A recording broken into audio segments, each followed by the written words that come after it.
At 10 News Weather Authority from the JES Weather Center.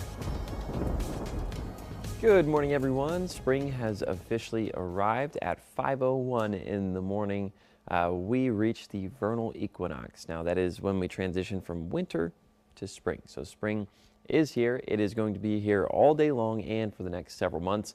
Now, a reminder that we only have seasons because of the tilt of the Earth's axis at 23.5 degrees. If the Earth were upright like this, we wouldn't have any change in sunlight across different latitudes at different times of the year. It would be a constant 24 hours of daylight at the equator, but because of the tilt, we have the changing of seasons, and thus spring is here. Now, spring statistics for the first day of spring. We usually see an average high of 60 degrees. We are well on our way to reaching that, and we will exceed it. In fact, we're close to that this morning. Average low is 39 degrees. We're not going to see temperatures anywhere near that for the day. Normal rainfall, about 1/10 of an inch. We'll likely see that in most areas and then nowhere near those record highs or lows. Now, with that said, we do start to see some daffodils blooming out there. We've got the pear trees up and down Orange Avenue that are starting to bloom out there. So this is our picture of the day sent in by Karen out in Bland. I would bet that this flower bloomed yesterday because I was walking the dog yesterday, and I've noticed over the last couple days we've got these buds on some of the flowers out there and they haven't bloomed.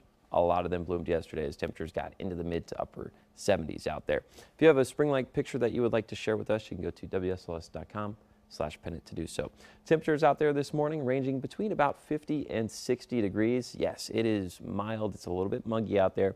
We are starting to see a little bit of cloud cover build in, and we'll continue to see that cloud cover build in. So the front porch forecast is a go for this morning, but if you don't have like a cover on your porch, I wouldn't suggest staying out there, as we are tracking the chance for some rain later on this morning and throughout the day.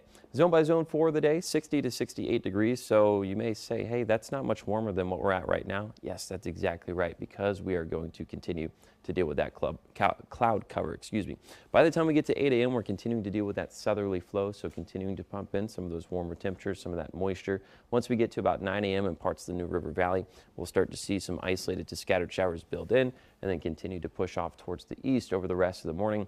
By the afternoon, Lynchburg, Lexington, and areas of Southside continuing to see some of that heavier rain build in. By 2 p.m., a little bit of a break, isolated showers carrying on through the region. Same can be said for the 5 o'clock hour, so we won't entirely be in the clear until we get into the overnight hours. But for those of us in the clear, like the Roanoke Valley, Lynchburg, Southside, the New River Valley and the Highlands will likely be dealing with some snow showers that build in for parts of the west-facing slopes. Now, it is going to be windy out there, so I don't suspect a lot to make it to the ground, as we're going to have some turbulent mixing take place, but I do think the highest elevated areas will likely see a dusting to a light accumulation later on tonight. Here's a look at today's wind speeds. Wind advisories do take place at 8 p.m. and carry on over into tomorrow morning before wrapping up at 8 a.m. Then once we get to Friday, winds gradually die down. This weekend looks really nice.